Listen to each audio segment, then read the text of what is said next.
les gens ont la sensation que lorsque maintenant ils s'éloignent du kasher, donc par exemple ils se disent « Attends, non, moi je peux pas parce que les restos pas kasher c'est trop bon pour moi, d'accord ?» J'adore ça. Donc ils sont persuadés qu'ils prennent un plaisir qu'ils n'auraient jamais eu si jamais maintenant ils avaient été religieux. Or, c'est faux.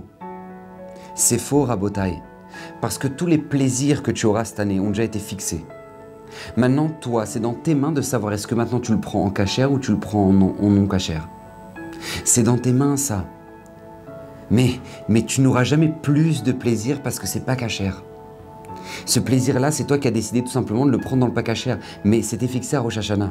Agmar dans Menachot, il nous raconte qu'il y avait un Bachor, d'accord, qui a dû faire escale à Ibiza, je sais pas comment il s'est retrouvé, bref, dans un endroit Saturday Night Fever. Donc lui, il était là comme ça, il arrive et puis il a des gens qui le chauffent, il dit allez, vas-y, détends-toi, arrête de faire le religieux, truc, machin. Et donc là, qu'est-ce qui se passe? Il lui donne une adresse, il dit mais regarde cette fille-là, tu peux pas quitter cet endroit si tu n'as pas été avec elle. C'est une folie.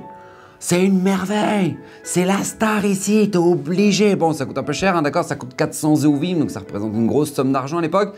Mais t'es obligé, il faut que tu vas partir d'ici sans le faire. Donc il va voir, il prend un rendez-vous pour aller avec cette femme-là. Et cette femme-là lui propose 7 lits. 7 en argent et 1 en or. Elle lui dit, qu'est-ce que tu veux? D'accord, donc tout le Ben Ishra explique sur cette Gemara que les 400 c'était la somme les 400 qui sont les forces du mal, les 7 lits c'est les 7 formes du Satan, parce que le Satan a 7 noms. Bref, l'homme est Maintenant cet homme-là se retrouve là et puis commence à enlever ses habits et là d'un coup, poum, il se prend un coup de tzitzit dans la tête. Et au moment où il se prend un coup de tzitzit, il descend du lit et il pose ses mains par terre et dit « Je peux pas fauter, je peux pas le faire ».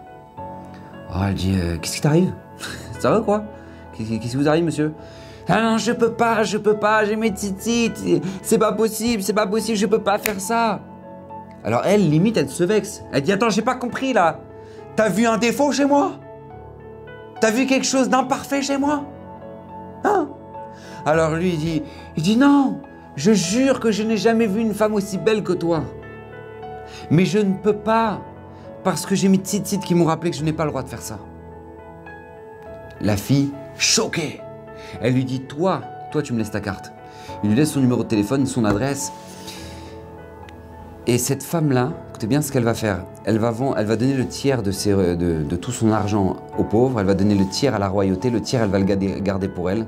Et cette Goya, là, cette prostituée, va quitter l'endroit où elle était, elle va venir en Eretz Israël, elle va chercher le Rosh Yeshiva de ce Bachor, qui était ni plus ni moins que Rabbi Chia. Et elle lui raconte ce qui s'est passé. Que ce garçon-là, il a eu une tentation et que maintenant, il a tenu par le srout de ces mitzvot, ces fils-là qui pendent. Et elle dit, j'ai vu qu'il y a des hommes qui ne sont pas que des animaux. J'ai vu des hommes qui ont la force d'aller au-dessus de ça. Et je veux faire partie de ce peuple. Et cette femme-là va se convertir et c'est Rabbi Chia qui va la convertir. Et cette femme-là va finir par se marier avec qui? Avec ce Bachor, avec ce garçon qui s'est empêché de faute avec elle. Et de là, on apprend une règle fondamentale. C'est que ce garçon, ce plaisir lui revenait d'avoir une femme comme elle. Mais il avait le choix, est-ce qu'il le prend en kasher ou il le prend en pas kasher?